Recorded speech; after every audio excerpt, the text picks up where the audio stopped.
Aujourd'hui, nous sommes dans le camp des Boulengo et le camp des Boulengo abrite aujourd'hui plus de 50 000 ménages et vous êtes en train de voir avec moi les conditions de vie de la population. Imaginez un ménage qui peut avoir une capacité de 10 personnes, de 10 enfants, vivre dans un bâche pareil, cela est vraiment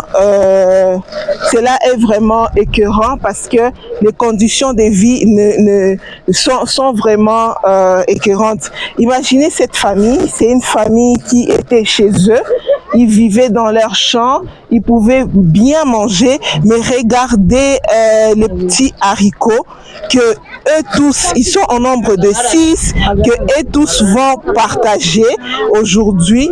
Pourquoi? Parce qu'ils n'ont pas de nourriture. Et comme vous pouvez le voir, il n'y a pas d'abri. Comme vous pouvez le voir, il n'y a même pas des habits. Les enfants ne peuvent pas aller à l'école. Il n'y a pas d'eau. Et tout ça, ce sont des conditions qui sont inhumaines. Et c'est pourquoi aujourd'hui, à travers Wadi ASBL, nous voulons appeler encore à la solidarité internationale à travers nos différents partenaires, y compris We Propose Food qui est en train de nous accompagner pour aider cette population de continuer à faire des levées des fonds, à faire des plaidoyers pour permettre à ce que cette population puisse retourner chez elle, que la paix revienne en RDC.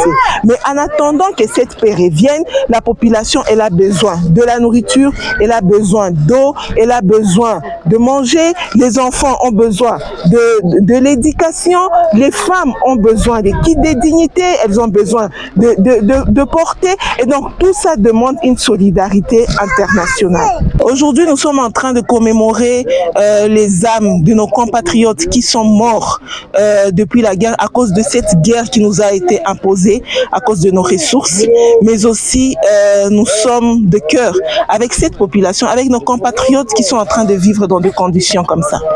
Il y a plus de 10 personnes qui vivent dans cette maison. Et nous, c'est mourir tout en étant vivant. Et donc, nous demandons à la communauté internationale, nous demandons à nos autorités de se mobiliser pour que la paix revienne. Ces gens-ci, ils ont besoin d'aide, certes, mais ils ont plus besoin de la paix pour qu'ils puissent retourner dans leurs milieux respectifs. Ils ont laissé leur maison et leurs champs. Et là, ils étudiaient, et là, ils avaient du lait, ils avaient de la nourriture, ils avaient tout ça.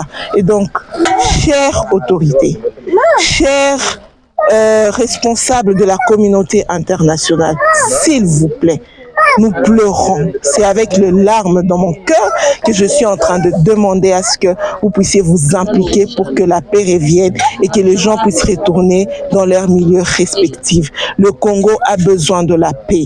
Le Congo a besoin de la paix et le Congo a besoin d'un développement durable.